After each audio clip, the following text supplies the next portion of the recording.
السلام عليكم أولى ثانوي، عاملين إيه؟ يا رب تكونوا بخير وكويسين. والوداعية والليلة الأخيرة، الليلة الأخيرة اللي فيها أتقل درسين في الوحدة الأولى يمكن يكونوا في المنهج، درس النقل ودرس الإخراج. خلصنا الحمد لله بقية المنهج وحلينا عليه. يلا بينا دكتورنا الغالي على الوداعية الأخيرة والليلة الأخيرة.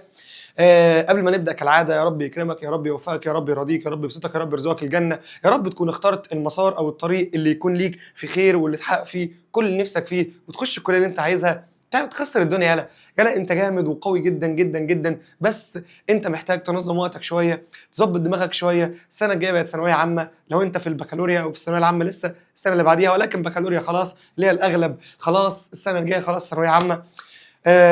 يعني يا رب يوفقك بجد بجد المره دي، يا رب يوفقك، يا رب يكرمك، يا رب يرضيك، يا رب يرزقك الجنه، يا رب تخش اللي نفسك فيه، يا رب تحقق حلمك، يا رب تعمل كل اللي انت عايزه في الحياه.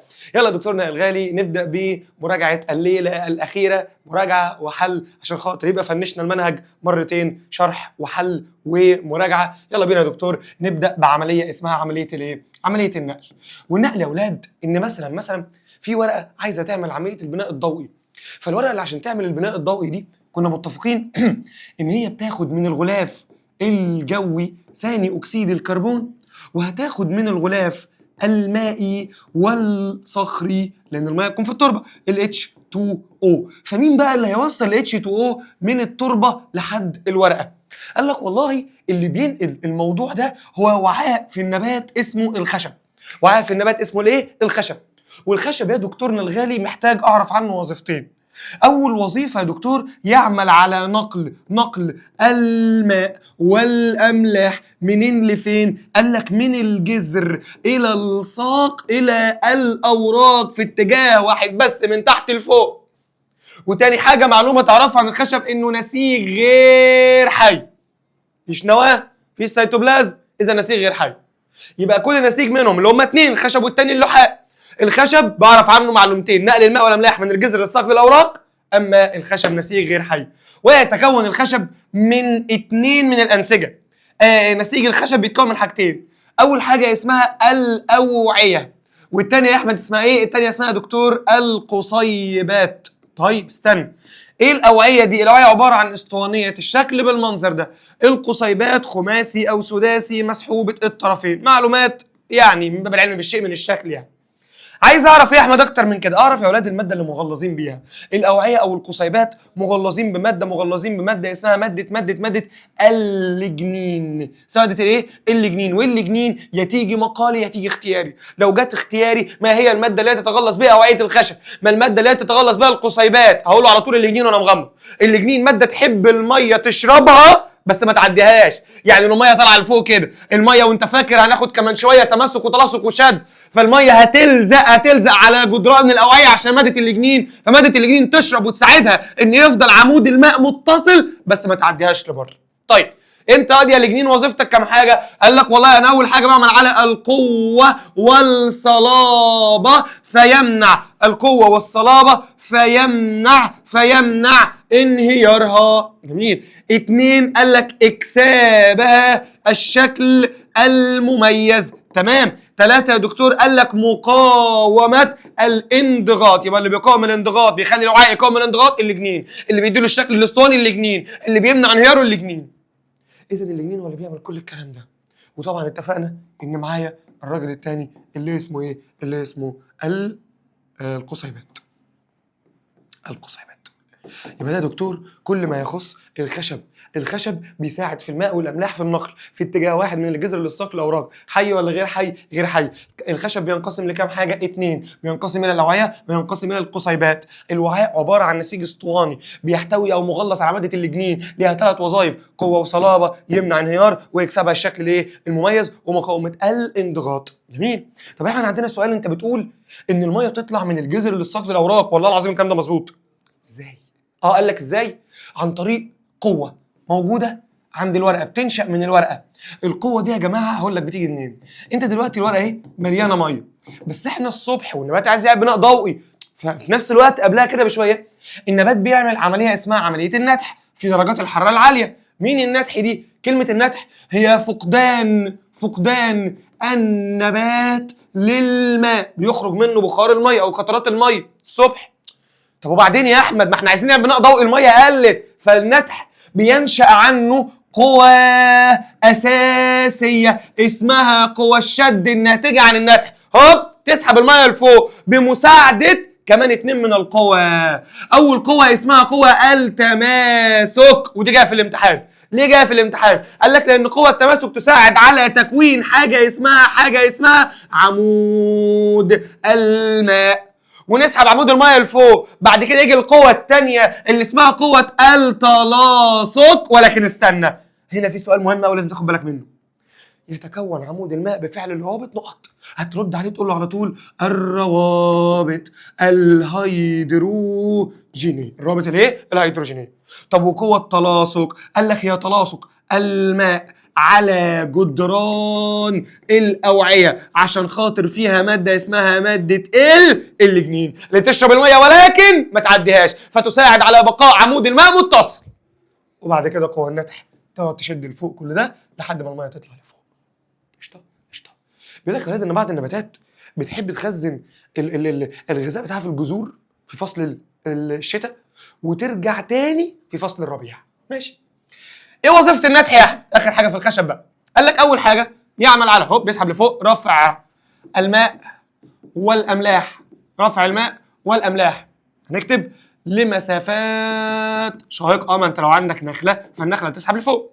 بعد ما عملت رفع يعمل خفض درجه حراره النبات. ماشي. تعال رقم 3 الا وهي اضافه بخار الماء الى الغلاف الجوي. ولما تحط بخار ميه في الغلاف الجوي ده هيعمل يا دكتور على تكوين السحب وحدوث الامطار او هطول الامطار. ده بالنسبه لكل ما يخص الجزئيه بتاعه الخشب. مفيش اي سؤال بره، مفيش اي سؤال هتلاقيه ومش هتعرف تحله ان شاء الله باذن الله. كل الاسئله فول مارك ان شاء الله وتقفل الامتحان. تعال على الراجل الثاني اللي اسمه نسيج اللحاء. اللي اسمه نسيج اللحاء. اللحاء برضو اعرف عنه معلومتين. المعلومه الاولى نقل المواد الغذائيه، اللي هو نقل الغذاء يعني. ماشي. انهي مواد الغذائيه؟ الناتجه. ماشي. ناتجه منين؟ من عمليه البناء الضوئي، يعني نقل المواد العضويه ناتجه من البناء الضوئي الغذاء في كل اتجاهات النبات. يعني انا الخشب نزلت جبت المواد الاوليه طلعتها لفوق، ساعات بيسموها العصاره النيئه، ساعات بيسموها العصاره الجاهزه، ويطلع لفوق يلا نبات اطبخ طبخت هات الاكل اوزعه على كل النبات في كل الاتجاهات فوق وتحت. انما الخشب كان في اتجاه واحد من الجذر للساق للاوراق. اللحاء كان نسيج حي بفضل الخليه المرافقه، هي اللي فيها النواه، هي اللي فيها السيتوبلازم. هو اللحاء بينقسم الى 2.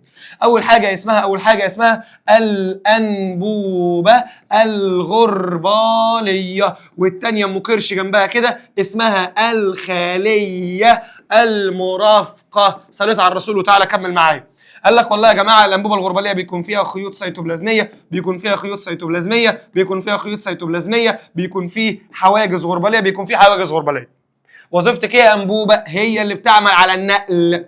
وطالما هي اللي بتعمل على النقل اذا هي محتاجه طاقه. طب تجيب طاقه منين وهي ما عندهاش ميتوكوندريا؟ قال لك صاحبتها تقف في ظهرها، تقف جنبها الخليه المرافقه تمد الخليه الغرباليه بالاي تي بي بالطاقه لوجود الميتوكوندريا او لوجود الميتوكوندريا. اذا تعمل الخلايا المرافقه على انتاج الطاقه لتمد بها الانبوبه الغرباليه، بالاضافه لانها تساعدها، اكتب بقى، تساعدها على تنظيم نقل المواد. بص بتساعدها في تنظيم نقل المواد.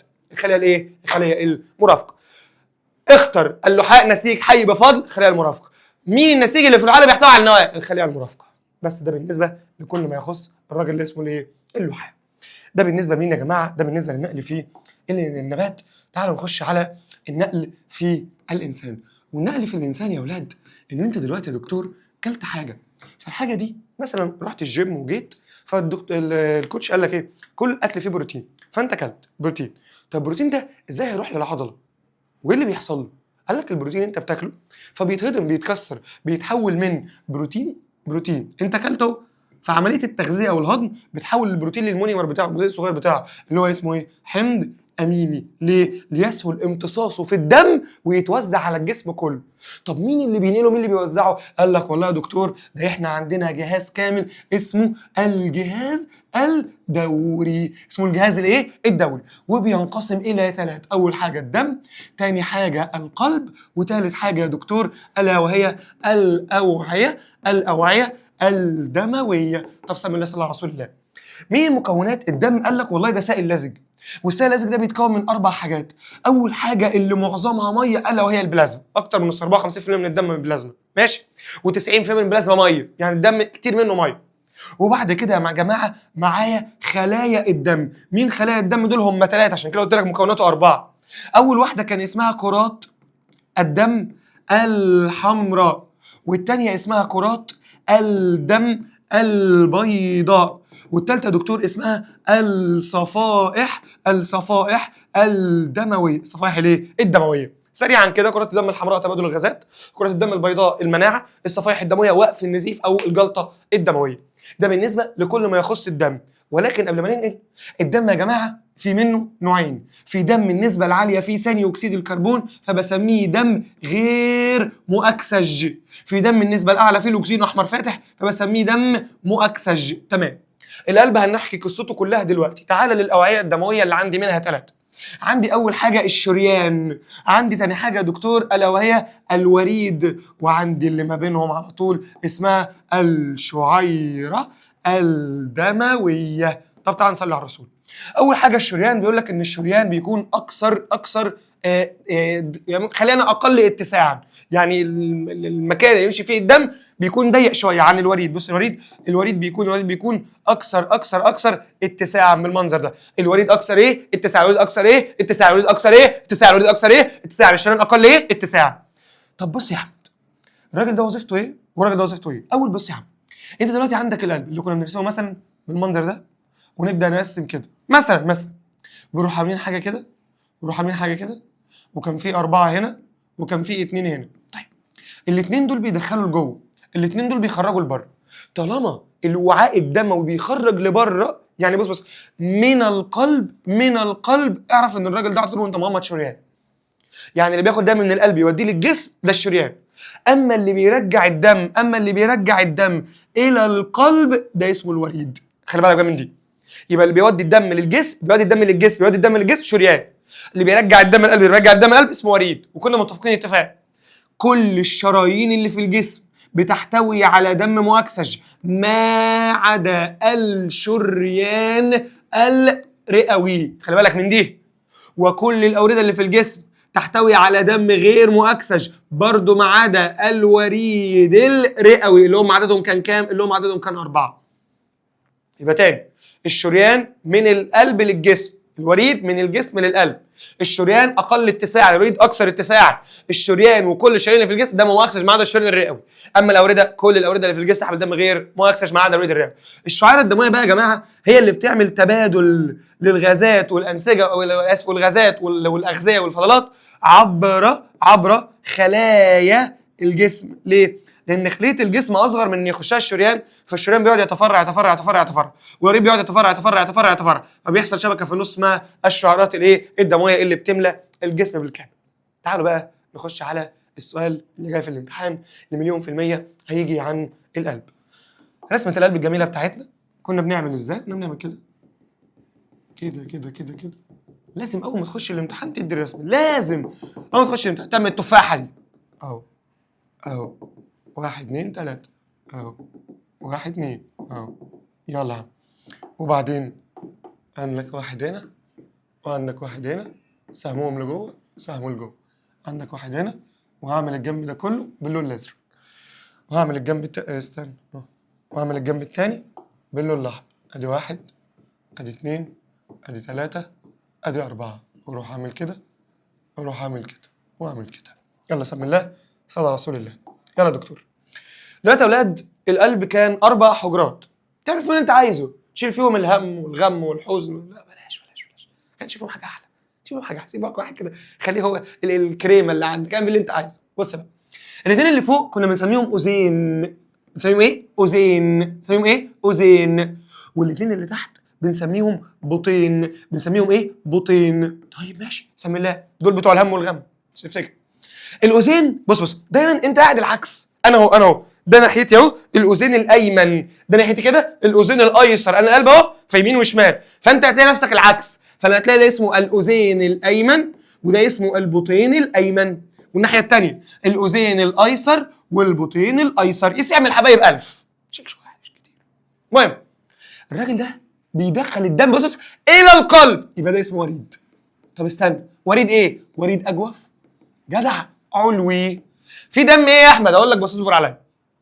تعالى بقى الراجل ده هعمله كده. يعني ايه؟ من القلب، يخرج الدم من القلب لبره، اذا ده اسمه شريان. رايح على الرئه يبقى اسمه شريان رئوي. يلا الاوضه الثانيه. تعالى دول 4 بيرجعوا الدم القلب، اذا دول اسمهم 4 اوردة رئويه طالما وريد. اما الراجل ده بيخرج لبره، اذا ده على طول شريان، وهو الاشهر في الجسم الشريان الاورطي او الاورطه.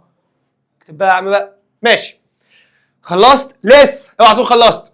هتيجي عند ناحيه اليمين دي وتروح كاتب CO2، يعني كل الدم اللي هنا غير مؤكسج، اذينك ببطينك بشريانك بوريدك كله. تعال الناحيه الثانيه تروح كاتب O2. يعني ايه؟ يعني كل الدم اللي هنا دم مؤكسج. مؤكسج ايه؟ مؤكسج، يعني شريانك بوريدك ببطينك باذينك كلهم مؤكسج. اتفقنا؟ اتفقنا. فيبدا الشريان الوريد الابوي العلوي يرجع الدم للقلب، فالدم يروح للاذين. افتح يا اذين، هنا في صمام ثلاثي الشرفات وظيفته يعدي الدم للبطين ويقفل يمنع رجوعه. فمن عند البطين الايمن هتبدا هنا حاجه اقول لك عليها كمان شويه. ماشي. وبعدين يا احمد كمل. الدم عند البطين الايمن غير مؤكسج، البطين ينقبض يضخ الدم يزق الدم. اول ما تشوف كلمه يضخ الدم يزق الدم يدفع الدم اعرف ان البطين في منهجك. فيتزق الدم للشريان الرئوي رايح للرئه، فيحصل عندها تبادل غازات. بدل ما كان عندي الدم شايل ثاني اكسيد كربون تقول لك لا صعبت عليا، هات ثاني اكسيد الكربون ده اخرجه انا مع النفس واخد انا الاكسجين واديك انا الاكسجين تروح ترجعه تاني للقلب. فالقلب يرجع له الدم تاني عبر الاربع اورده رئويه للاذين الايسر. اللي انا لفيتها لفه دي بدايه بالبطين الايمن خلصت بالاذين المعاكس اسمها الدوره الرئويه او ساعات بنسميها الصغرى. حلو. الدم بقى هنا يفتح يا صمام انزل يا دم اقفل يا اوزين افتح يا بطين. فالدم موجود عند البطين. هتبدا هنا حاجه تانية والله العظيم مش شكلكم قلتوها. فالبطين الايمن هوب يضخ الدم يدفع الدم باكتر قوه عنده. ليه؟ عشان يدي للرئه للاورطي، والاورطي بيودي لكم مكان، بيودي المكانين تحت وفوق، فوق للمخ وتحت الباقي اجزاء الجسم. اذا يعتبر البطين الايسر اكثر حجرات القلب سمكا. ليه؟ هو اللي بيزق الدم لرجلك تحت، انما الراجل ده بعديه يزق الدم للرئه ويرجع تاني. فانت مش محتاج كل القوه بتاعت ده ما بيجيبش. فانت مش محتاج كل القوه اللي هيوديها زي البطين الايسر. البطين الايسر اقوى. اذا اكتر حجرات القلب سكر البطين الايسر، اللي بعديه البطين الايه؟ الايمن. والاذينين زي بعض. بعد كده عند الراجل ده احمد اللي انت عملته هودي الدم للجسم، فالجسم يعمل الفضلات ويرجع ثاني اكسيد الكربون ويرجع تاني للاذين الايمن، فدي اسمها الدوره الجهازيه الكبرى. ما هو وجه الشبه والاختلاف بين الدوره الجهازيه والدوره الرئويه؟ كلاهما يبدا بالبطين، بس هنا غير مؤكسج وهنا مؤكسج. ده بالنسبه لكل اللفه اللي هنا. واي سؤال يجي لك اول ما تلاقي سؤال دم مؤكسج يبقى انت ناحيه الايسر، دم غير مؤكسج يبقى انت ناحيه الايمن. شوف بقى انت عايز مين.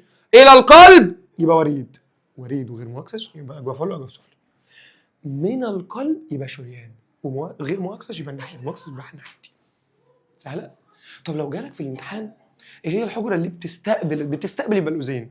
طب الحجره اللي بتستقبل الدم المؤكسج استنى تستقبل الاذين مؤكسج يبقى الناحيه دي يبقى الاذين الايسر. شكرا. خلصت والله. الموضوع انتهى، موضوع بسيط جدا كمان. طب ولما البطين يا احمد يزق الدم باقوى قوه عنده ده بنسميه الضغط الانقباضي. دي اقصى قوه هيدفع بيها الدم عشان يضغط على جدران الشرايين. طب وتحت 80 اسمه الضغط الانبساطي. اسمه الضغط ليه؟ الانبساطي. ده كل ما يخص القلب والنقل فيه الانسان. اخيرا يا ولاد الدم ليه لزوجه ولزوجته بتزيد لو كثافته اتغيرت. كثافه الدم تقل لزوجته تقل، كثافه الدم تزيد لزوجته الدم تزيد، والضغط برضه كذلك عشان يزق اكتر. الدم بقى لو مكوناته زادت لزوجته بتزيد. يعني انت عندك كوبايه ميه بسكر زودتها سكر هتتخن شويه. طب انت عندك الدم فيه دول وهو اصلا سائل لزج، فانت زودت دول فلزوجته تزيد، الضغط يزيد، والعكس لزوجته تقل، الكثافه تقل، المكونات تقل فالكثافه هي كمان تقل واللزوجه كمان تقل. ده بالنسبه لكل ما يخص النقل في الانسان. تعالوا نخش في الجزء اللي بعديها اللي بيتكلم عن حاجه اسمها التنفس الخلوي. التنفس الايه؟ الخلوي. طيب يعني ايه كلمه تنفس خلوي؟ كلمه تنفس خلوي انا بتاع ده غريب قوي، ما بيجيبش هوا عليا والله. ممكن تجيب هوا؟ ما اعرفش تجيب هوا لمين. طيب التنفس الخلوي ان انت هتدي خليه جلوكوز فترد عليك بطاقه. كم طاقه يا احمد؟ على حسب. ازاي على حسب؟ تعالى.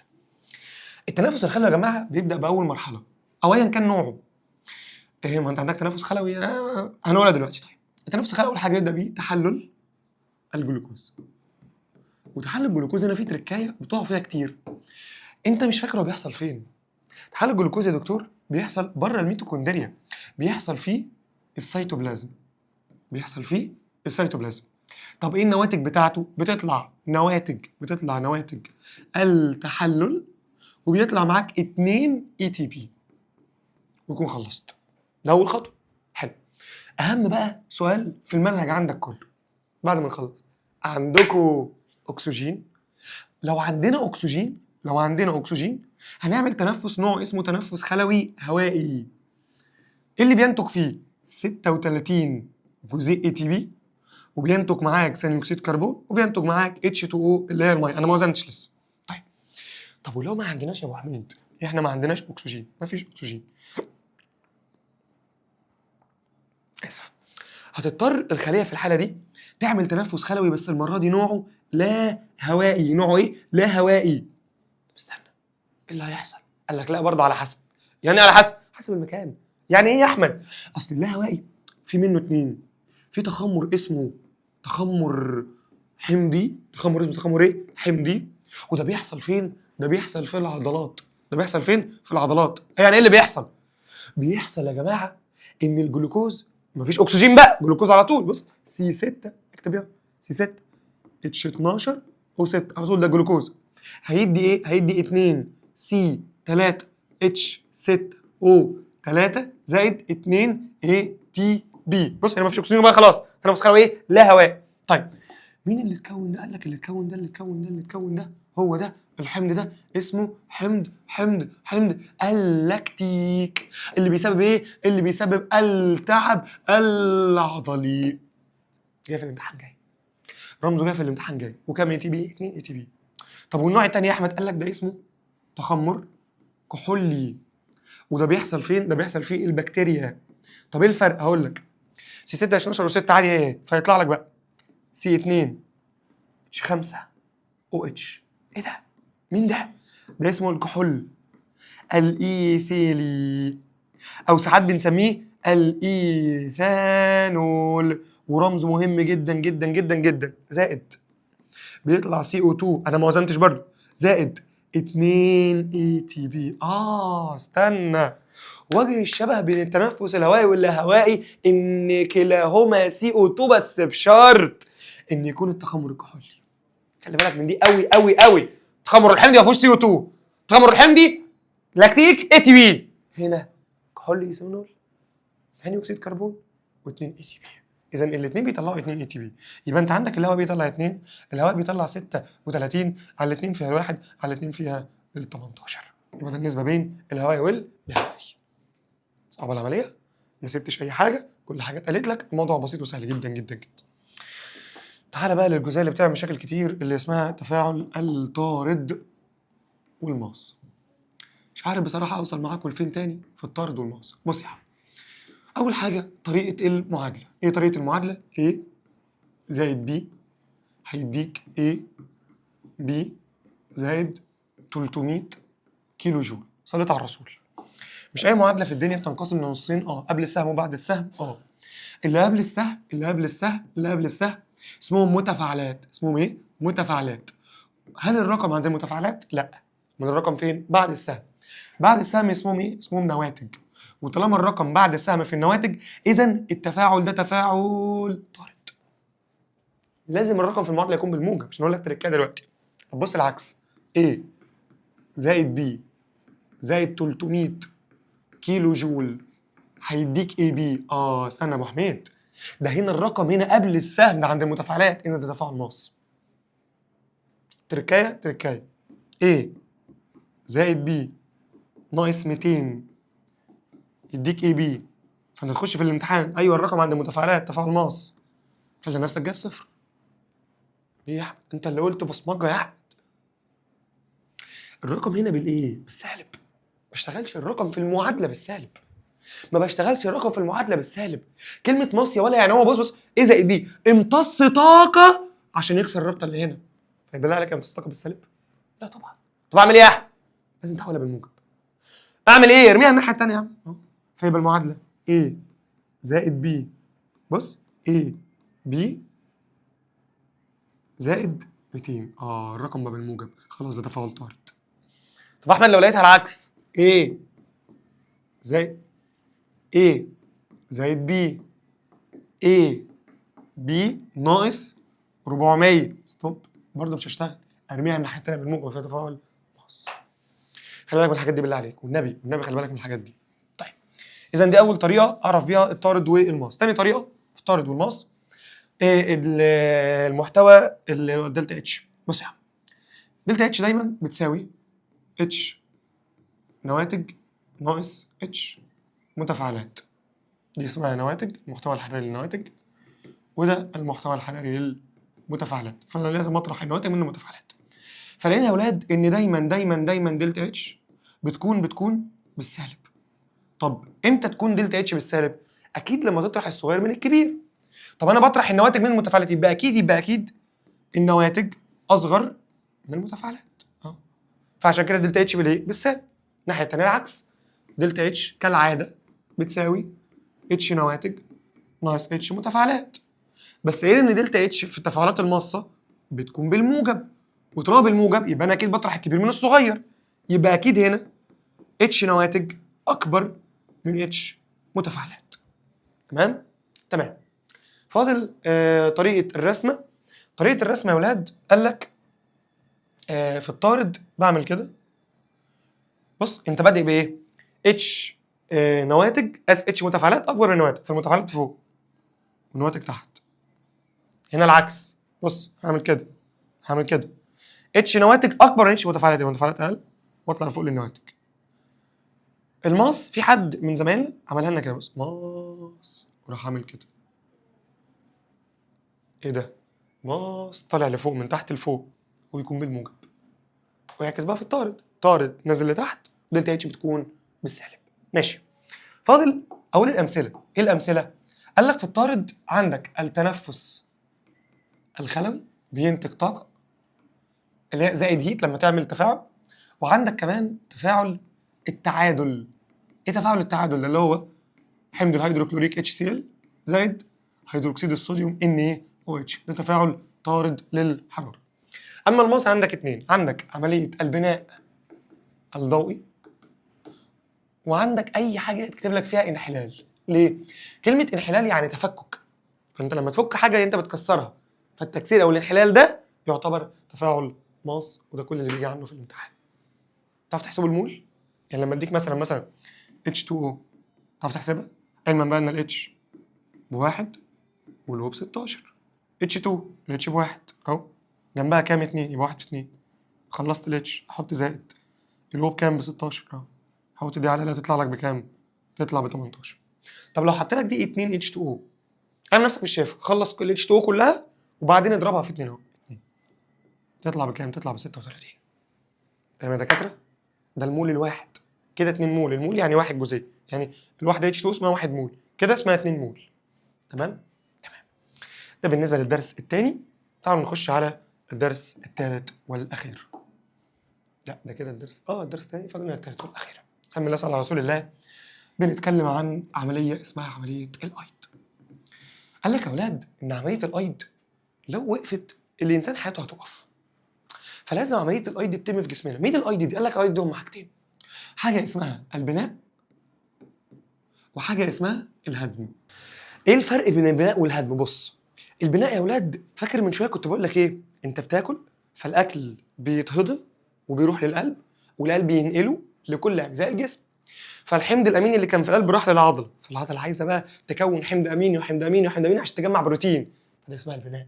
الجزيئات الصغيره بتكون جزيء كبير عشان جسمك يستفيد. طب والهدم اللي احنا لسه قلنا بالظبط، التنفس الخلوي، اكسده الجلوكوز، ده اسمها عمليه هدم تكسير للحصول على طاقه. فهل جسمك ينفع يعيش من غير البناء؟ لا. طب يعيش من غير هدم جسماني، يعيش من غير طاقه؟ لا. اذا عمليه الايض عمليه ضروريه جدا للانسان، لانها بناء انسجه الجسم، تعويض التلف من الجسم، مقاومه العدوى، والحصول على الطاقه من الغذاء. طيب بس في مشكله، ان عمليه الايض دي يا اولاد عامله زي لما تخش المطبخ، تعمل كيسين اندومي، تخرب الدنيا حواليك. مش عارف الكيسين هنا، اللي عملت فيها الحله اللي عملت فيها الاكل، الشوربه هنا، الطبق هنا، الشوكه هنا، المعلقه هنا، مش عارف ايه هنا. تخش يا ماما ترنك حلقه تقول لك خش روق كل اللي وراك ده، شيل ده كله، لا عفانه ونتانه ما ينفعش. ده انا هيحصل لي مشكله.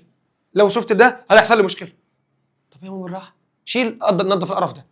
فعمليه الايض زيك، عمليه الايض معلش لو انا في حاجه، بس الموضوع متعب شويه. الايض دي الهدم والبناء بعدها بيكون في فضلات، بس بقول لك اهو. فالفضلات دي عندك منها كتير، عندك CO2 وعندك H2 وعندك الامونيا اللي الامونيا دي اعلى سميه.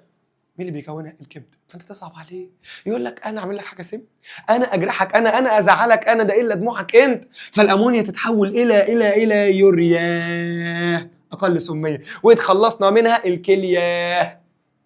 يبقى الامونيا تتحول ليوريا ويخلصنا منها الكلي. مين اللي بيعمل العمليه دي؟ الكبد. الامونيا واليوريا جايين منين؟ جايين من ايض او تكسير البروتينات الى احماض امينيه. اذا تسمى هذه الفضلات بالفضلات النيتروجينيه.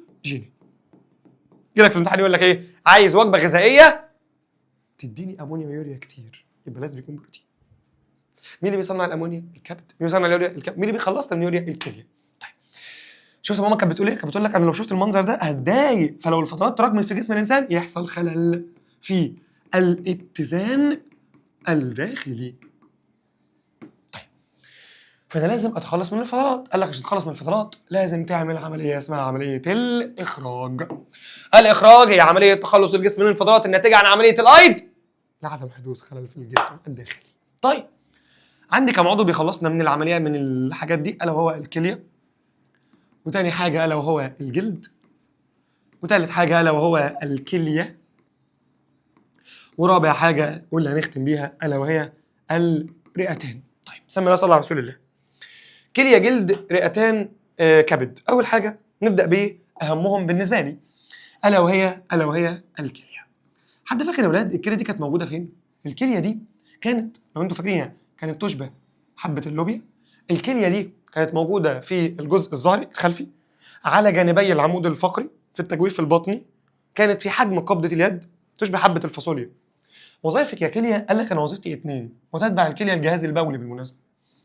اول حاجه يا ستي اعملي 2. واحد، اتزان الايونات اللي في الجسم، وخلي بالك من دي جدا جدا جدا في الجسم. وتاني واحده تنقيه مين؟ قال لك تنقيه الدم من الفضلات. والله العظيم من اول الحصه لقيت خط زي الخرا، قلت احاول اعدله، والنبي لو حلو قول لي النبي، حاسس انك طور من نفسك. فعال نبدا باول واحده مهمه قوي تيجي في الامتحانات كتير قوي، اتزان الايونات. ايه يا احمد اتزان الايونات؟ قال لك والله يا جماعه انا عندي 3 ايونات، صوديوم، بوتاسيوم، والكلور. مين دول؟ فاكر اعصاب، عضلات، ضغط وضغط. التحكم في وظائف مين؟ الاعصاب والعضلات. طب وايه ضغط وضغط دي؟ هقول لك. ضغط الدم بيحاولوا يظبطوا ضغط الدم، وبيحاولوا يظبطوا الضغط الاسموزي بتاع مين؟ بتاع الخليه. بس بصراحه اللي اتسال في الامتحانات كتير مش هم دول. اللي اتسال يا اولاد انه لما الصوديوم يزيد ايه اللي هيحصل؟ ولما الصوديوم يقل ايه اللي هيحصل؟ صلي بينا على الرسول. بص يا عم، دي الصوديوم ودي الميه. تاني، دي الصوديوم ودي الميه، هم قد بعض كده في حاله اتزان. لما الصوديوم يزيد، صوديوم يزيد كده، انت مثلا معاك كوبايه شاي وحطيت سكر كتير قوي قوي قوي قوي، عايز تخففها تعمل ايه؟ تروح مزود ميه، صح؟ فالصوديوم زاد، فانا لازم ازود ميه، يبقى اعاده امتصاص الميه من الكلى ترجع تاني عن طريق هرمون الاي دي اتش. مالكش دعوه. طب بص ارجع تاني، ده الصوديوم دي الميه قد بعض اهو، الصوديوم قل، وبعدين ايه اللي هيحصل؟ لازم اقلل الميه عشان نرجع للاتزان. طب اقللها ازاي؟ خلي الكليه تطرح كتير ميه مع البول بس.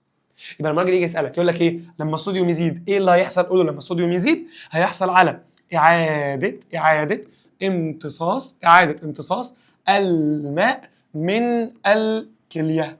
طيب ولو الصوديوم قل ايه اللي هيحصل؟ هيحصل تطرح الكليه الكثير من البول. احمد رجع خطك تاني يقرف. طيب الكثير من الميه مع البول يعني. طيب بعد كده تنقية الدم من الفضلات. فاكرين يا اولاد ان انا كان عندي انبوبه اسمها انبوبه النفرون اللي كانت بالمنظر ده تنزل كده، معلش على القرف اللي احنا عاملينه الى حد ما دي كده محفظه بومان اسمها انبوبه النفرون، اسمها القناه المجمعه. فاول خطوه اسمها خطوه ايه؟ اسمها خطوه الترشيح. ايه خطوه الترشيح وبتحصل فين؟ بتحصل في محفظه بومان هنا، في محفظه ايه؟ بومان. طب ايه اللي بيحصل؟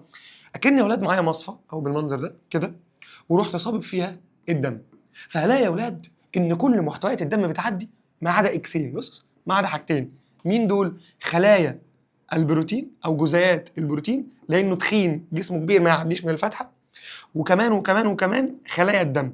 فلو الراجل جالك في الامتحان وقال لك ان الدم في البول في كرات دم حمراء في كرات دم بيضاء، المشكله في محفظه بومان، المشكله في عمليه الايه؟ الترشيح. طب لو الترشيح حصلت كويس قال لك بنعمل خطوه رقم 2. مين هي الخطوه رقم 2؟ رقم 2 اسمها اعاده الامتصاص الاختياري. يعني احنا بنختار مواد نافعه لجسم الانسان انا عايز ارجعها تاني، زي مين؟ زي الجلوكوز. طب انتوا عايزين جلوكوز ليه؟ بديهي يعني عايز جلوكوز كده عشان ننتج طاقه اي تي بي. طب وايه تاني؟ قال لك انا عايز ميه. ليه عايز ميه؟ عشان الاتزان الداخلي يا اسطى، ما لو الميه قلت هيحصل جفاف. فاكر؟ لو العمليه دي ما بتحصلش يحصل جفاف، هيحصل خلل في ضغط الدم، هيحصل مشاكل في اعضاء الجسم مش هتعرف تشتغل. طيب وكمان هرجع صوديوم وبوتاسيوم وكلور عشان عمل الاعصاب والعضلات والضغط. هيجي سؤال منها في امتحان اخر السنه في الكليه، لازم يجي سؤال. طيب خش على بعديها بعد الكليه، تعالوا نخش على الجلد. 2 الجلد. والجلد يا جماعه كان عباره عن 3 طبقات. اول طبقه اسمها طبقه البشره، تاني طبقه واللي مليانه مكونات اسمها طبقه الادمه، وتالت طبقه اسمها طبقه تحت الادمه اللي هي بالمناسبه طبقه دهنيه بتلزق الجلد على الجسم. جميل. طبقه البشره يا اولاد قال لك هي فيها ماده قرنيه صلبه. ايه كلمه قرنيه دي؟ يعني تخينه شويه. ماده دي اسمها الكيراتين. بتعمل ايه؟ تعمل على منع غزو البكتيريا للجلد، اذا بتساعد في المناعه. لما يجي يقول لك ايه؟ مين الطبقه اللي بتخليك تحفظ الميه وتحفظ نفسك من هجوم البكتيريا وغزو البكتيريا؟ يبقى اسمها طبقه الايه؟ اسمها طبقه البشره. تنزل تحت تلاقي طبقه اسمها طبقه الادمه، واهم حاجه فيها الغده العرقيه. من اسمها اكيد بتنتج الايه؟ اكيد بتنتج العرق، لان الناحيه الثانيه ورا هنا الكليه هتنتج ايه؟ هتنتج البول. ايه مكونات البول؟ كان ميه واملاح واليوري، ودي اهم حاجه تخرج من الكليه اليوري.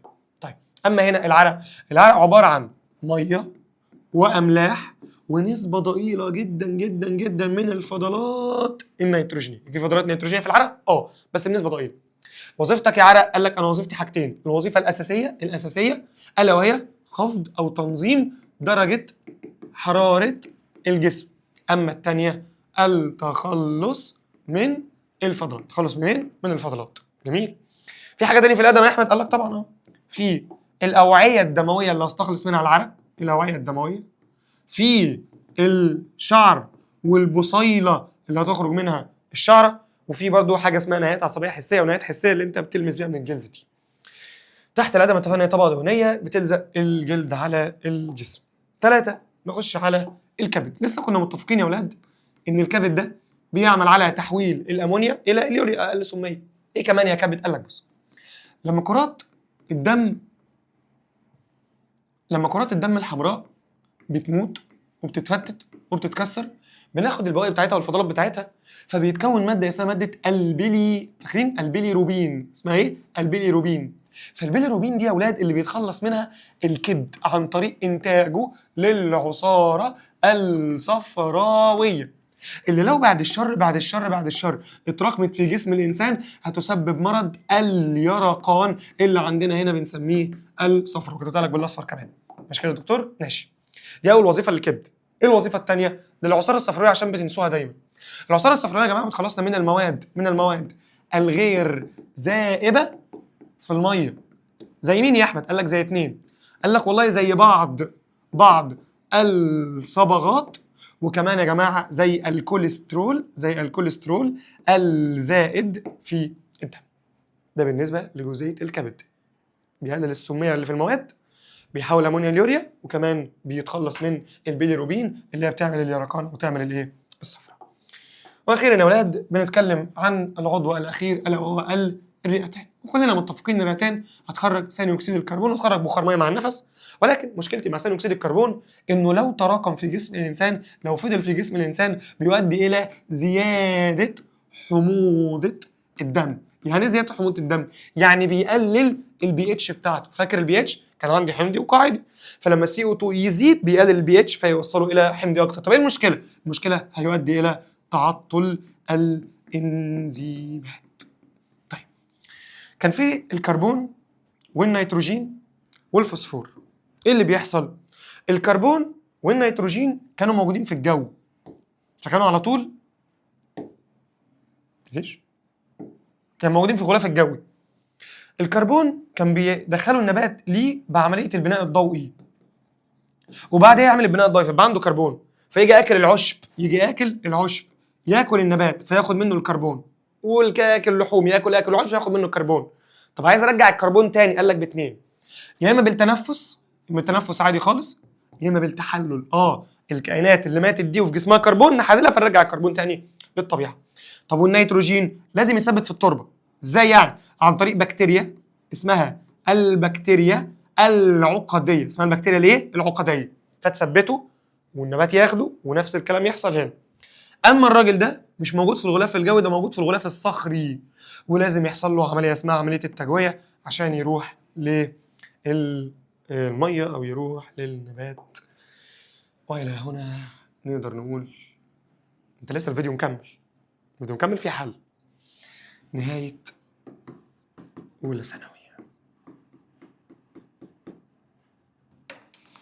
والله بحبكم جدا جدا جدا. هتلاقي في وداعيه برضه في الفيديو اللي بعده، في نفس الفيديو في الجزء الثاني، بس عشان صورت الاثنين على جزئين، فده في وداعيه وده في وداعيه. بس انا كده هودعكم تاني. ربنا معاك، ربنا يوفقك يا رب، يرضيك. اشوفك على خير يا دكتور، والمره دي سلام. طيب يلا حبيب قلبي، نخش بعد ما فرمنا وخلصنا باقي الدروس اللي هم الدرسين، نبدا نخش بقى على الحل وجماله. ويلا بسم الله الرحمن الرحيم. انا واثق ان انت هتحل قبلي بكتير. من اي جزء في القلب يبدا ضخ الدم؟ فاكر لما كنا نقول كلمه ضخ دي نجيب الاحمر احسن؟ كلمه ضخ دي يعني ايه؟ يعني البطين. جميل. طب والمؤكسج؟ استنى يا احمد، انت قلت المؤكسج، انا عندي القلب اهو، لازم تفتكر انا عندي المؤكسج الجزء بتاع الايسر، يبقى البطين الايسر. بص، هنزل ادور على البطين الايسر، انا نازل ادور على الاجابه بتاعتي، فالاجابه بتاعتي موجوده اهي. لو ما لقيتهاش يبقى انت غلطان مليون في المية. طيب، يساعد الجلد في خفض درجة حرارة الجسم. مين اللي كان بيعمل كده؟ كان العرق، والعرق كان ليه وظيفتين زي ما اتفقنا، وظيفة أساسية والوظيفة الثانية، فهيكون تبخر العرق من سطح الجلد. أي العبارات التالية صحيحة عن التنفس الهوائي والتنفس اللاهوائي في خلايا العضلات؟ ماشي. ايه اللي بيحصل؟ التنفس الهوائي ينتج مواد يستخدمها اللاهوائي. يا راجل ده اسمه كلام، يعني الهوائي ينتج حاجة اللاهوائي يستخدمها بعده، ده بيحصل في وقت وده بيحصل في وقت تاني. كلاهما ينتج نفس الكمية مستحيل، ده الراجل ده يديك 36 والراجل ده يديك 2. كلاهما ينتج عنه غاز CO2. هنا ستوب بقى. الهوائي بينتج عنه CO2 تمام، اللاهوائي وانا قلتها لك تخلي بالك منها ان التخمر الحمضي بيديني حمض اللاكتيك بس اهو، ومعاه ومعاه 2 ATP، ومن 2 من الراجل ده. التنفس الهوائي ينتج كمية طاقة اكبر، مظبوط 36. ماشي. يعود الكربون من اجسام الكائنات الحية الى النظام البيئي عن طريق عمليتين. هل البناء الضوئي بترجع؟ لا، دي بتاخد ثاني اكسيد الكربون. هل النمو بيرجع؟ لا طبعا. طب التحلل، صدق يا احمد التحلل تنفع لما انت تحلل الكائنات الميته وتاخد منها الكربون بترجع تاني الكربون، دي تنفع. طب والتنفس باخد اكسجين واطلع مكانه ثاني اكسيد كربون. تشعر بالسخونه عند لمس دوره، يعني زي كوبايه، يحدث به تفاعل التعادل. ستوب، التفاعل ده تعادل طارد بين حمض الهيدروكلوريك HCl وهيدروكسيد الصوديوم NaOH. نستنتج من ذلك ان بما انه تفاعل طارد يعني هيطرد الحراره، يبقى هيسخن الوسط المحيط. التفاعل امتص، لا يصل لطارد مش ماص. المحتوى الحراري للنواتج اكبر من المتفاعلات. ستوب، ومش ده تفاعل طارد وتفاعل طارد دايما دلتا اتش تكون بالسالب. ليه دلتا اتش بالسالب؟ لان اتش بتاعه النواتج اصغر من اتش بتاعه المتفاعلات. هنا قال لك النواتج اكبر، لا المتفاعلات هي الاكبر. التفاعل عايز تسخين لكي يبدا، لا التفاعل اطلق طاقه حراريه الى الذره. اجابه مظبوطه لانه تفاعل طارد. بعد كده بنخش على تتميز القصيبات والاوعيه الخشبيه. ستوب، القصيبات والاوعيه الخشبيه دول بتوع الخشب، والخشب كان نسيج غير حي، وظيفته نقل الماء والاملاح. حيه والله ما هكمل. متخصصه في البناء الضوئي، لا. ميته مضافه لتسهيل تدفق الماء. اجابه مظبوطه. ماذا يمثل الضغط الانقباضي؟ اللي هو انقباض البطين فيزق الدم بقوه على الشريان الاورطي او الرئوي، فده اللي هو ال 120. اقصى ضغط دم على جدران الشرايين عند انقباض القلب. مظبوطه. اذا انخفض تركيز الصوديوم، احمد انت قلت ادي الصوديوم لما يزيد نعمل ايه؟ اعاده امتصاص للميه. طب لما الصوديوم يقل، لما الصوديوم يقل تطرح الكليه الكثير من الميه. اذا انخفض تركيز الصوديوم، الكليه تعمل ايه؟ التخلص من كميه اكبر من الماء. اي المعادلات تمثل بشكل صحيح عمليه التخمر الكحولي؟ والله قلتها واحنا شغالين. التخمر الكحولي قال C2H5OH ومعاك CO2 ومعاك 2 ATP، وحصل نتيجه عدم وجود الاكسجين. ده الجلوكوز اداك 2 C3، ده التخمر الايه؟ ده التخمر الحمضي. هنا في اكسجين، ده تنفس هوائي. طب استنى بقى، C6H12 و6 هيديك 2 C2H5OH، ده تمام. هيديك سي ايه ده يا عم؟ ده انا ما اعرفوش. هيديك C2H5OH، تمام. هيديك 2 CO2 2 ATP، خلاص يبقى انا اجابتي هتكون ده. تراكم ماده البيليروبين في جسم الانسان تؤدي الى اليرقان. ادور على اليرقان، ادي اليرقان. اجابه مظبوطه. المصدر الرئيسي لعنصر الفوسفور، عنصر الفوسفور ما كانش موجود في الجو، فكنت بعمل للصخور حاجه اسمها تجويه، تفتيت وبعدين انقل، يبقى اجابتي هتكون الصخور. بعدها بيقول اي العبارات التاليه تصف بشكل صحيح العلاقه بين المحتوى الحراري في تفاعل ماس. ستوب، في الماس بيكون اتش نواتج اكبر من اتش متفاعلات، لان دلتا اتش عندي بتكون بالموجب.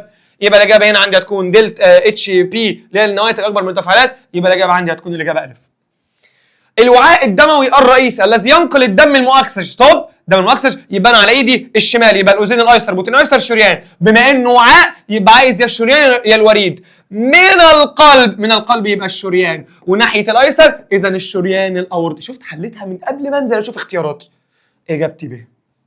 ما العلاقة بين الكبد والكلية في الإخراج؟ كنا متفقين إن الكلية هي اللي تعمل على بتخرج اليوريا، بس الكبد هو اللي هو اللي بينتج اليوريا. يبقى الكبد ينتج والكلية تخرج. الكلى تصنع اليوريا؟ لا. الكبد يحول الأمونيا اليوريا؟ مظبوط. والكلى تطرد اليوريا؟ مظبوط. خلاص أنا إجابتي بقت ب. الاتجاه العام لحركة الماء والأملاح في الخشب من تحت لفوق، من الجذر للساق للأوراق، من الورق للجذور للتغذية؟ لا. من الورق للساق؟ لا. في كلا الاتجاهين؟ لا. من الجذر الاوراق لاتمام البناء الضوئي؟ مظبوط. اجابتي د. نبدل لام كده. طبقه الجلد اللي فيها بصيلات الشعر والاوعيه اللي فيها كله دي اسمها الادمه طبعا. ما العامل الاساسي اللي بيحدد الخليه تعمل تنفس هواء ولا لا هواء؟ فاكر السؤال؟ اهم سؤال. عندكم اكسجين؟ يبقى الاجابه ماده توافر الايه؟ الاكسجين.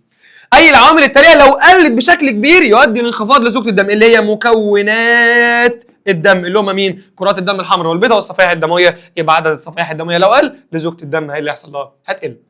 ما الوظيفه الاساسيه للليجنين؟ فاكر يا دكتور؟ قلنا كام وظيفه للليجنين؟ 3. صلابه، فهمنا على الانهيار، يدي الشكل المميز، ومقاومه الايه؟ الانضغاط. يبقى الاجابه هنا هتكون توفير الدعم والصلابه لمنع انهيار الاوعيه.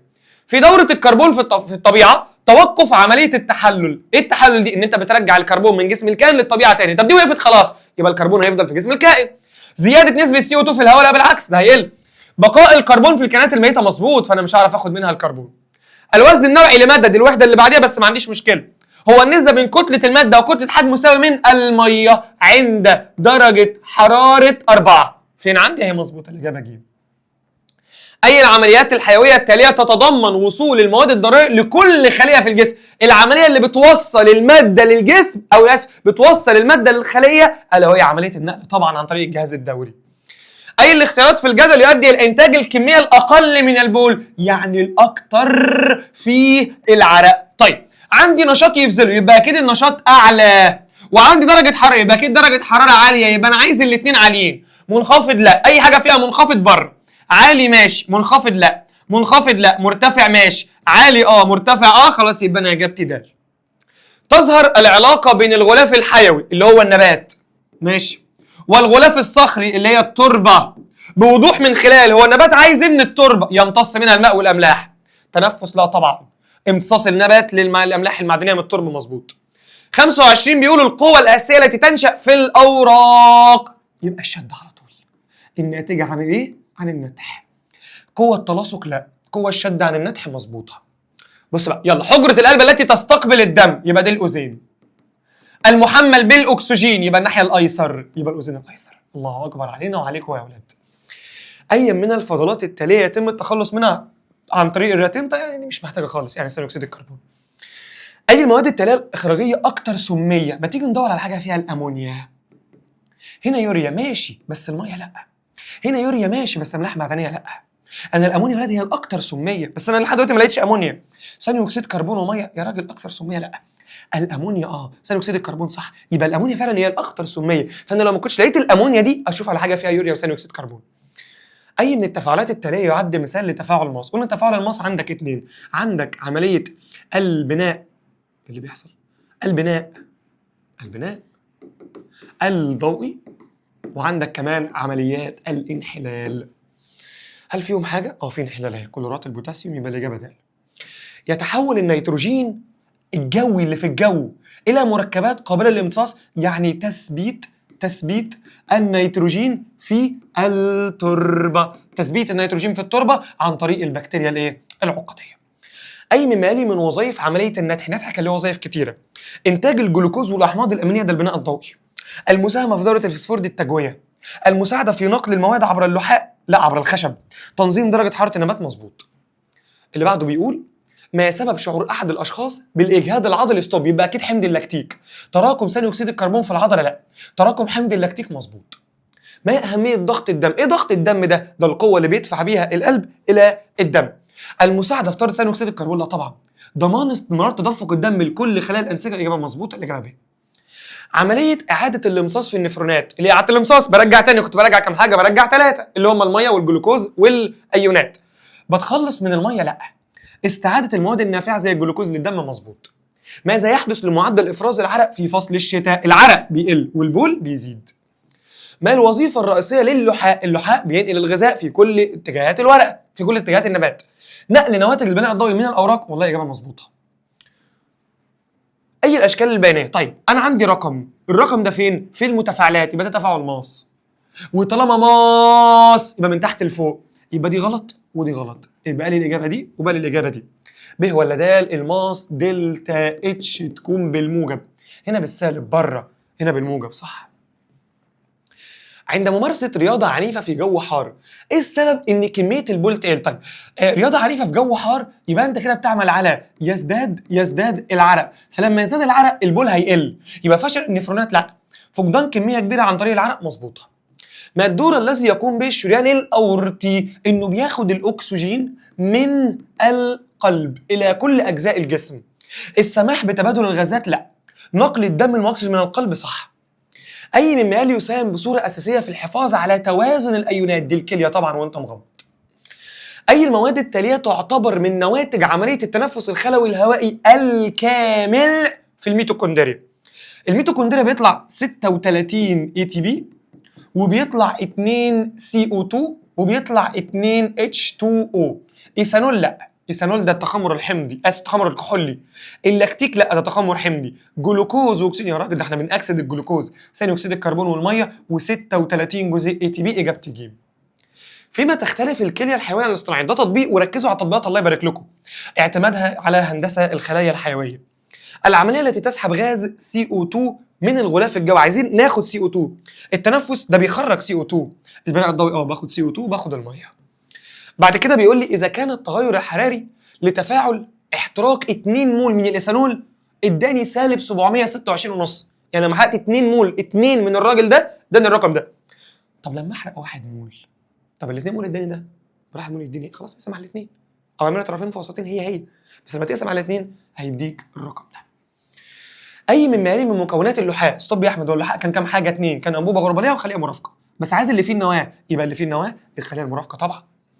تساعد العصاره الصفريه بتاعه الكبد على التخلص من الفضلات الغير قابله للذوبان في الماء، زي بعض الصبغات، ومعاك كمان الكوليسترول الزائد، يبقى الكوليسترول. يظهر المجهر الالكتروني تراكيب دقيقه لا ترى بالعين بالمجهر الضوئي مثل بروتينات الغشاء البلازمي والليبيدات. اي الاوعيه الدمويه يتم فيها تبادل الاكسجين والجلوكوز والفضلات بين الدم وخلايا الجسم. فاكر واحنا بنشرح من شويه على طول قلت لك ايه؟ خلايا الجسم، خلايا الجسم يبقى ما بيخشلهاش شريان وريد، لازم التفرعات الصغيره اللي اسمها الشعيرات الايه؟ الدمويه. يمكن علاج ارتفاع ضغط الدم لدى المرضى الذين لا يستجيبون لادويه الضغط عن طريق استئصال الاعصاب حول الكلى. كل دي التطبيقات لازم تكون مذاكرها كويس. السائل الناتج، يا عم استنى، السائل الناتج عن تنقية الدم في الكلية، تنقية الدم اللي هي عملية الترشيح. طب وانا لما برشح يا اولاد بيبقى عندي سائل في ايه؟ يعني اللي هو ما عداش، انت معاك اهو، فاكر المصفى اهي، في حاجات في سائل هنا ما عدوش. مين اللي ما عدوش؟ خلايا الدم والبروتين. يبقى خلايا الدم والبروتين. فين خلايا الدم والبروتين؟ اهي. تعتبر تفاعلات التنفس الهوائي والتخمر طارد. ليه طارد؟ لان في الاخر كنت بكتب ايه؟ زائد هيت، زائد حراره، زائد طاقه، وهي تفاعلات بتنتج طاقه. اي الوجبات الغذائيه التاليه يؤدي تناولها الى انتاج المزيد من اليوريا. دي جايه من فضلات نيتروجينيه اللي جايه من تكسير البروتينات. بدور على حاجه فيها بروتينات كتير. وجبه غنيه بالكربوهيدرات والدهون لا، فقيره في الكربوهيدرات وغنيه بالبروتين، يبقى الاجابه دي صح. احمد، ايه الالياف دي؟ الالياف دي الكربوهيدرات، فقيره في الدهون وغنيه بالالياف برضه لا. تساهم قوه التلاصق. تلاصق اللي احنا بنلزق على جدران الاوعيه في نقل الميه خلال الساق عن طريق ربط جزيئات الميه ببعض تكوين عمود ماء، دي التماسك. المساعده في تثبيت عمود الماء جوه وعيه الخشب مظبوطه. توليد الضغط السالب يا راجل. خفض الضغط المائي لا. طبقه الجلد اللي بتحمينا من الميكروبات هي الطبقه اللي فيها الكيراتين القرنيه الصلبه اللي بتمنع غزو البكتيريا، هي البشره. معاك 2 من الاعضاء، عندك العضو اكس بيدي اكسجين، واللي بيدي اكسجين في جسمك طبيعي تكون الرئه. طب اللي بياخد اكسجين اي عضو بقى في الجسم عادي، هو عايز اكسجين. ما ينفعش ابدا بالكبد، ما ينفعش ابدا بالكلى، ما ينفعش ابدا بالمخ، ينفع ابدا بالرئه، والمخ يقدر ياخد اكسجين، يبقى اجابتي د. ادرس التفاعل التالي ثم اجب. ده تفاعل اداني دلتا اتش بالسالب، خلاص اذا ده تفاعل طارد.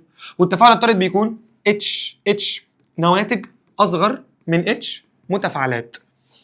التفاعل طارد مظبوط. المحتوى الحراري للنواتج اكبر لا. ماس ما تنفعش لا. طارد ماشي، والمحتوى الحراري للنواتج اصغر من المتفاعلات، خلاص اجابتي صح، يبقى الاجابه ج. اي من الاعضاء التاليه لا تساهم في التخلص من تكسير الاحماض الامينيه اللي هي اليوريا او الامونيا او الفضلات النيتروجينيه؟ طبعا الرئه. اي التراكيب التاليه تحتوي على نواه؟ فيها نواه طبعا، ولا قصيبات ولا وعاء درج جنبهم. خلايا المرافقه عندها نواه، الانبوبه الغرباليه ما عندهاش نواه. اي ممالي يصل بشكل صحيح الشريان الاورطي، بشوف وعاء دم يحمل دم مؤكسج مظبوط، تحت ضغط دم مرتفع مظبوط، خلاص يبقى هي الف. اي ممالي يدخل في تركيب جدار الخليه، الحصه اللي فاتت قلتها لك هتبقى سليلوز، اما لو غشاء الخليه يبقى على طول الفوسفوليبيدات. اين يتم انتاج جزيئات ATP في التنفس الهوائي؟ الميتوكوندريا فقط؟ لا يا اسطى، لو انت فاكر ان في السيتوبلازم حصل تحلل الجلوكوز اللي ادتني كام طاقه؟ 2 طاقه، يبقى انا اجابتي هتكون ج.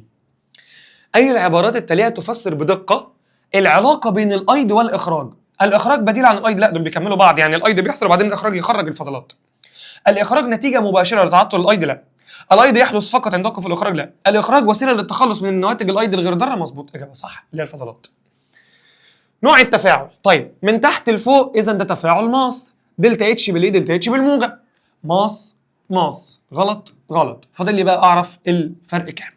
دي 40 دي 30، انت عايز دلتا اتش فرق بين النواتج والمتفاعلات، خلاص يبقى الحته دي اللي طلع، يبقى هي موجب 30، يا موجب 30 يبقى انا اجابتي دي. ما نوع الروابط التي تجعل عمود الماء متصل اثناء الحركه بتاعته؟ روابط هيدروجينيه طبعا. ما النتيجه المترتبه على تراكم ثاني اكسيد الكربون في الدم؟ زياده الحموضه وتعطل الانزيمات. لا برضه لا، هي زياده الحموضه وتعطل الانزيمات. اي الاجزاء الموضحه فيها تركيز مرتفع من CO2 يعني غير مؤكسج؟ ولا تعالى الناحيه دي اهو، خلاص هنا مؤكسج هنا غير مؤكسج، يبقى صاد ولام. شوف حاجه جميله جدا وسهله جدا. لماذا تعد دوره الفوسفور ابطا نسبيا من دورتي الكربون والنيتروجين؟ عشان مش موجود في الجو، لانها غلاف جوي. لا، الفوسفور مش في غلاف الجو، ترتبط بتجويه الصخور مظبوطه. تعال نكمل بقى صفحه كمان. الجدول المقابل يوضح خصائص نوعين من الانسجه النباتيه: نقل بعض المواد الخام اللازمه للبناء، ده الخشب. نقل المركبات الناتجه عن البناء، ده اللحاء. عايز س وصاد. خشب لحاء خشب لحاء. ماذا يحدث لنشاط الغدد العرقيه عند ممارسه مجهود بدني عنيف؟ الغدد العرقيه هيزيد عشان تخرج عرق كتير، يبقى ازداد.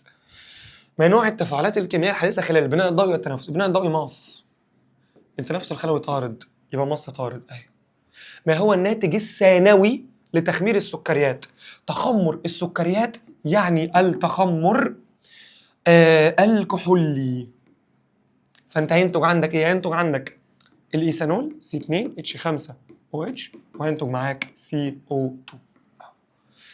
ادرس شكل ما الرقم الذي يشير الى حجرة القلب المسؤولة عن ضخ الدم، يبقى بطين الى جميع اجزاء الجسم، يبقى البطين الايسر اللي هو رقم 3. طيب ادرس المخطط المقابل الذي يمثل جزء من دورة النيتروجين ثم استنتج أين يتم التفاعل س وصاد. طيب أمونيا بقت يوريا في الكبد، يوريا بقت أمونيا. استنى، لما اليوريا تتحول لأمونيا دي بتاعت يا ولاد الكائنات، دي بتاعت الكائنات المحللة عشان تبدأ تاخد النيتروجين وترجعه تاني للجو. يبقى س الكبد، س الكبد بكتيريا، كلى بكتيريا. طب خلاص يبقى ألف. في التفاعل التالي ما قيمة دلتا اتش؟ ستوب يا عم. A زائد B زائد C، الرقم هنا في المتفاعلات، إذا ده تفاعل ماس، إذا دلتا اتش هتكون بالموجب، يا موجب 50. فين موجب 50؟ أي المواد التالية يتم التخلص منها بشكل أساسي في العصارة الصفراوية؟ طيب عندك الصبغات والكوليسترول، أدي الكوليسترول. ما النتيجة المترتبة على حدوث خلل في ترسيب اللجنين؟ كده مفيش لجنين، ماشي. هتبقى انهيار الأوعية الخشبية. أي مما يلي يمثل وجها لشابنسين بين الدورتين س وصاد؟ طيب احنا ماشيين من هنا، يبقى الدورة س دي الدورة الرئوية والدورة صاد دي الدورة الكبرى أو الجهازية. أنت عايز وجه للشبه، الاتنين ده مؤكسج؟ لا، الاتنين بالبطين لأن أي دورة في الدنيا تبدأ بالبطين. بس وكده يا ولاد نكون قدرنا الحمد لله إن احنا نخلص مع بعضينا آخر محاضرة وآخر مراجعة وآخر كل حاجة. بصراحة يعني كانوا بيقولوا يا يوسف أين يقال الوداع في كابيتال ازاي؟ والله بجد هنقول وداع أين الوداع في وداع المحبين؟ في الوداع يقولوا مع السلامة. أين السلامة في وداع الأولى ثانوي؟ بحبكم جدا جدا جدا جدا جدا كمان. يا رب يوفقكم ويكرمكم ويرضيكم ويبسطكم ويرزقكم بكل اللي نفسكم فيه في السنين الجايه، وان شاء الله باذن الله ربنا يوفقكم يا رب وتحققوا كل اللي نفسكم فيه وتحققوا كل احلامكم وتوصلوا لكل اللي انتم عايزينه. هنتقابل في ثالثه ان شاء الله باذن الله. لو انت دخلت مسار طب قول لي في الكومنتات كده، شوف دخلت ايه، احنا مع بعض تاني ولا لا. لو ما لناش مع بعض هتخش في الفيديوهات عندي بعد كده تسلم عليا وتقول لاصحابك وزمايلك بقى. ان شاء الله يا اولاد اشوفكم على خيرة الله وفي ثالثه ان شاء الله باذن الله. تنسانيش وانا مش هنساك، بحبك جدا جدا جدا. يا رب يكرمك دايما يا دكتورنا، وسلام.